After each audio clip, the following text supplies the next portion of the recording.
Hello all, welcome to First Post Pre-Budget Facebook Live. We are doing a series of discussions with experts in various sectors to find out what are the issues and what are the expectations from the budget from each sector. This year the budget is coming at a very critical time. There is this demonetization which is supposed to have severely disrupted the economy. There is a concern that the consumption demand has taken a hit, and economic activity might be slowing down. The whole thing is because of all these issues. Actually, everybody is looking up to the budget with a lot of expectation. The burden of expectation is on the government. So today I have with me Anil Talreja, partner with Deloitte Haskins Sells LLP, an expert in retail, consumer and e-commerce sector. He has been tracking the sector for long, and let's find out from him what are the issues with this all e-commerce and retail sectors this time. So Anil, you have been speaking to your clients. You have been traveling around a lot. Let's start with demonetization only. Actually, what is the ground situation that you have seen? Well, demonetization, if you ask me today, I think things have substantially improved. Okay. People have pretty much come over it. It was, when it was announced, it was certainly a shock for the consumer, and I'm looking at the consumer industry, so it's more the industry and the retail segment. There was some teething problems initially for a few weeks, but as we speak today, I can tell you that the Tier 1, Tier 2, Tier 3 cities are pretty much comfortable with this new situation of sorts. The rural markets, the rural population will take some time to adjust to it, but I think it's only a matter of time that we will see that whole country is in a position to digest this pill of demonetization. So what are your clients saying? Are they actually have they actually really adjusted to this, and what is the demand situation they are witnessing? Have you got any? So the consumer industry initially did have a small dip, because of the fact that people were wanting to hoard money. But having said that, I think it's come back to normal. In fact, there are some sectors and segments which are doing better than what they had expected. So there has been some sort of an abnormality in the growth of some of the sectors. One of the main causes for that is you cannot defer essential expenditure. So to the extent these are essential goods, the basic consumption goods, whether there is cash or cashless, whatever is the way of payment, people will still want to buy it. The only segment that I believe that has taken a substantial adverse hit is the luxury segment, because there is something where people, when one has to channelize their expenditure and channelize the funds, the priority is generally towards the essential segment. The luxury is where people would always be happy to wait and discretionary. Yeah, it's more discretionary as opposed to basics. So that's the segment that has taken a little bit of a backseat, but largely the sector is doing very well when you look at the after effects of demonetization. Okay, you were speaking about some of the specific segments that that might have been impacted. So which are the sectors? So within the consumer space, as I said, luxury is one, okay, which is heavily impacted. Okay. Other than that, there was a slight dip into the overall segment, but the larger part of the segment has taken off again. So to give you an example, basic essentials like grains, rice, etc., people when were purchasing these, 90% of the purchases was through the mom and pop stores. That's the format that typically is followed, correct, right? Correct. And that was the segment that got most adversely hit with specific reference to demonetization. But having said that, I think at least if you look at the major cities, as I was explaining, the major cities, I think people have come over it. The rural areas is where people have to still sort of look at ways and means of adjusting to this new regime. Okay, so rural demand is likely to take a hit for a little bit more time. That's correct. It will take some more time, but I think in the long run, I think it's all for the positive, and I think people are all looking at it very optimistically. Okay, so for rural area, how much time do you think is likely? Well, difficult to give a prediction, but in my personal view, I think we should see by March everything will be completely settled. You know, people would have pretty much forgotten 8th November and demonetization. It's an event of the past. They would have adjusted to new ways and means of living. Okay, so when you look at the auto sales numbers that came out yesterday, it is actually shocking, especially two-wheeler sales and all. So, do you think by March and all it is likely to have a U-turn kind of thing, or it will be still definitely gradual? It will be gradual. There's no doubt. We don't know whether it will come back to the same levels, but I think over a period of time, it will be normal, business as usual, as it's called. Okay, and what about this shift to cashless? How is it playing out actually? It is not only in urban, in rural also. What have you seen?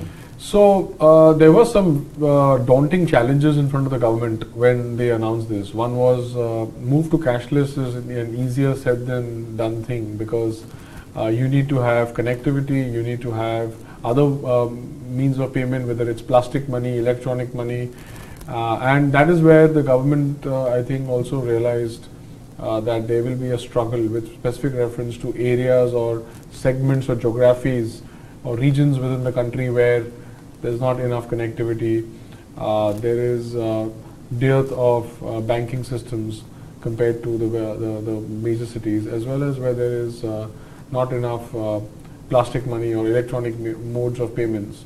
So that was what the challenge was, but you know, it's just like people adjust to things, and that's what has happened. Today, if you ask me, most of the cities and towns have adjusted to this. They have got their own infrastructure of sorts in place to accept electronic money. You know, when you go to a small village and you got to make a payment, then you can still do it electronically in some places. As I said, it's not 100% now, but yes, there is enough awareness amongst the people that they need to move to that stage. Okay. So let's come to e-commerce sector. See, e-commerce actually has been through a difficult phase in the last year, right? Because of a kind of slowdown and funding problems and stuff like that. So how do you think is 2017 going to be? What is the difference? And demonetization again, as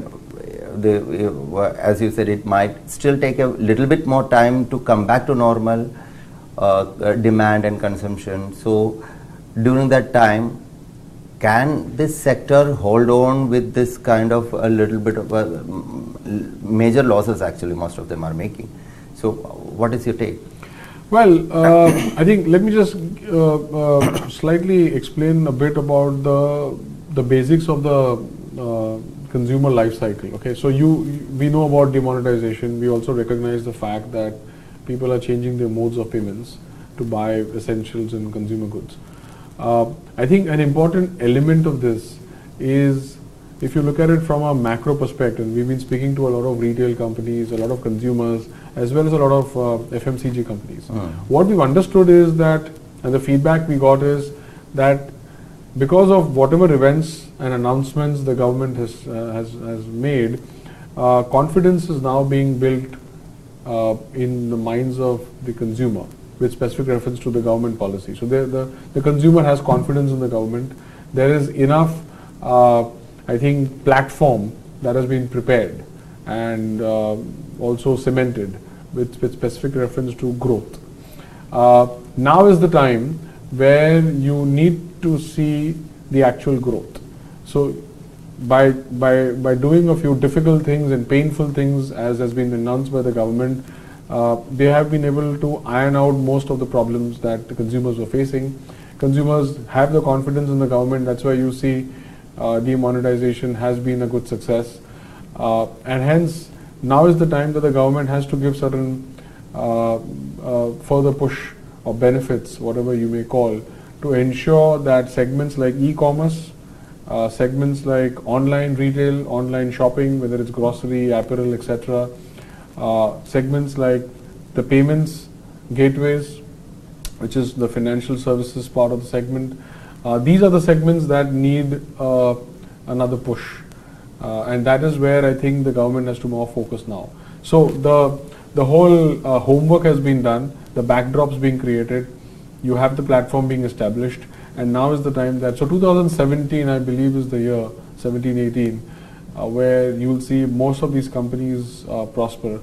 One of the biggest changes that still has to happen, which we are all awaiting eagerly, is GST. Because if you look at e-commerce, online shopping, or the whole consumer industry, GST is one regulation that has a very heavy impact on this industry. So we are all sort of expecting that, just like how people have embraced demonetization, they will also go ahead and digest GST and take it in the right stride, and then that's where the economy can really be focused more on the top side.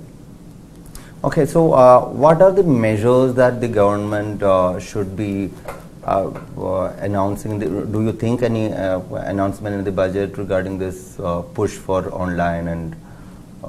Yeah, so I think what the expectation is, and I think the finance minister did give a brief indication of this earlier in this year, that in order to incentivize people to use electronic money or plastic money or make payment online, there will be a big push towards increasing digitization, and that's where perhaps the government may allocate funds or resources or give incentives to people to use that mode of payment. So digital payments as opposed to the traditional ways of making payments, that's the change, right? And in order for the government to encourage people to make more payments electronically, I'm sure they will be looking at giving more SOPs or incentives to the actual consumer. Okay, so let's come to retail now. So retail actually has been a difficult spot because there has been a lot of policy issues with the sector. So how is it?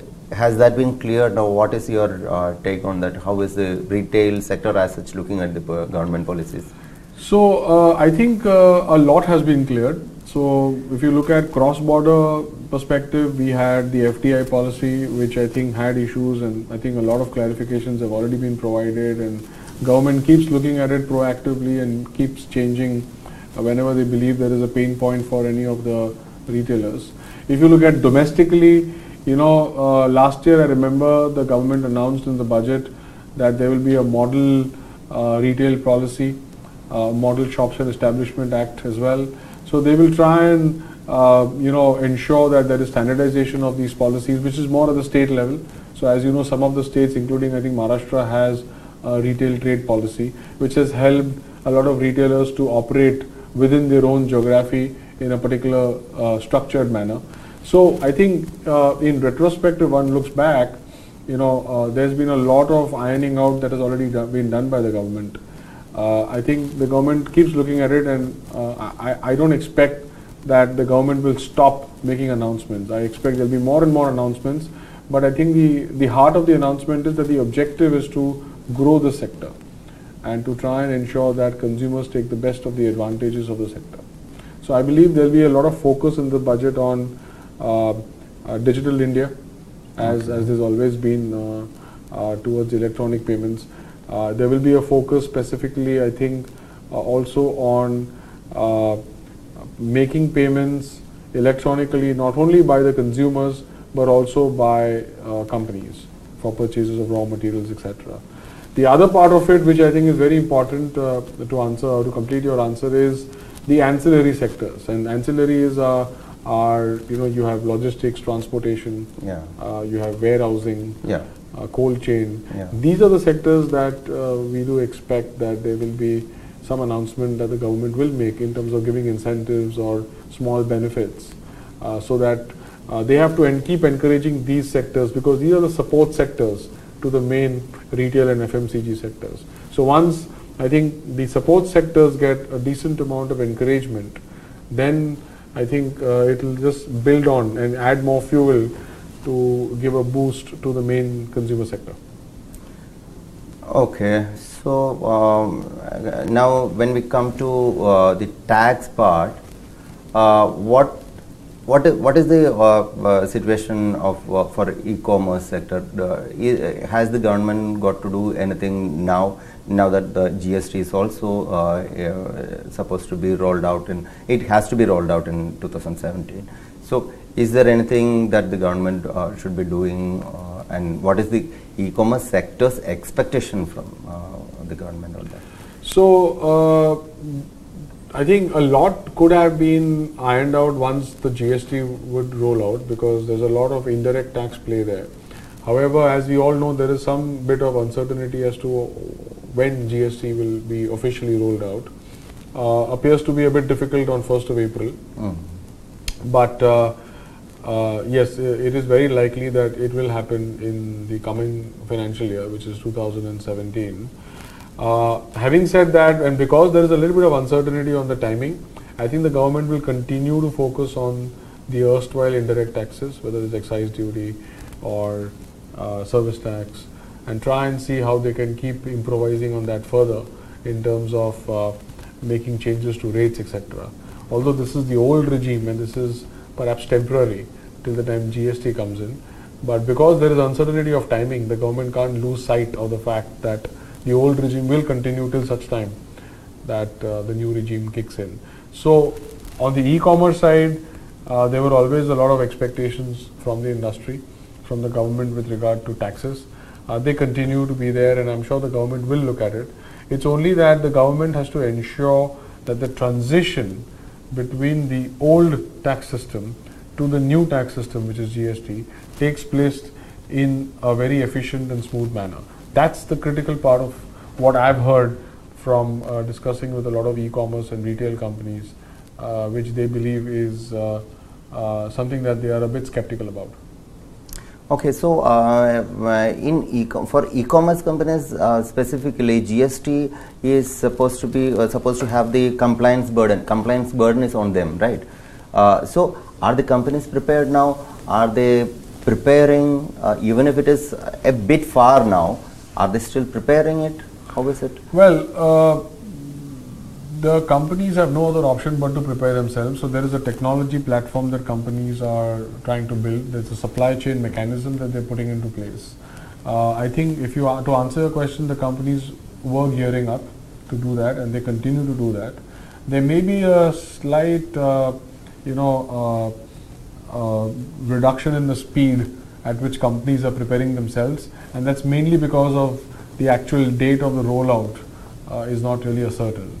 So the companies may go a bit slow in terms of getting more prepared, because generally the tendency is to do things at the last moment, and that's why I said that they may just go a bit slow on it. But yes, companies are aware of the fact that they need to fix a few things, and I'm sure they are working towards it. Okay, so last question I would say is, when do you think this e-commerce sector will become the gauge for our consumption demand in our economy? Again, very difficult to give a prediction, but let's look at it. What's going to happen? Let's do some crystal ball glazing and try and find out what is going to happen in the next 12 to 18 months. So what has happened in the past is certainly creating a platform for this sector. What is going to happen with the completeness of the effect of demonetization, with the budget, with GST being rolled out, at the same time a lot of encouragement to companies to innovate their marketing techniques. So if companies are getting more digital, it's more virtual shopping, and hence companies need to market themselves differently. You can't follow the traditional ways of marketing. You have to have enabled technology in order to ensure that you get to the brain and the eyes of the consumer and ultimately to his wallet. But I think what I'm trying to say is that there's a big challenge now on the companies to try and market their products in such a way that the consumers who are very, very much digital in nature can get to see their products, to look at the features and get all the services and the benefits of the products. So there is now the ball is clearly in the court of these companies to change their innovative ways of marketing. Plus discounts and offers will be now more online, and that's again another area for companies to think about. So if you were to look at it from a macro lens, you look at what's happened in the past, the government's being supportive of this. You look at now where we are, where now the ball is in the company's court to try and ensure that they pull up their socks and try and get more products in front of the consumer digitally. So with that happening, I believe we will be in a very good shape to try and at least expect the e-commerce segment, which is very much linked to this, to grow. There are enough predictions to say that e-commerce transactions will be at an all-time high in 2018-19, and I think there's a CAGR of 30% plus, which has been predicted, which is the growth rate, which is also very, very much ambitious. So I believe all these predictions, when you see, they are spanning from 18 to 20. That's the period where I believe if things were to go as per plan, that's the period where this segment or sector will perhaps flourish. Okay, thank you, Anil. Clearly, as per Anil's experience from the ground, the demonetization is almost, is almost over. The bad effects are almost over. People are getting over it, and if government takes the right decisions and if the government is ready to give the right push for the digital payments and payment gateway companies, then probably this year is going to be the e-commerce year again, hopefully. Thank you for watching our FB Live. Keep watching this space. We have more FB Lives lined up. Thank you.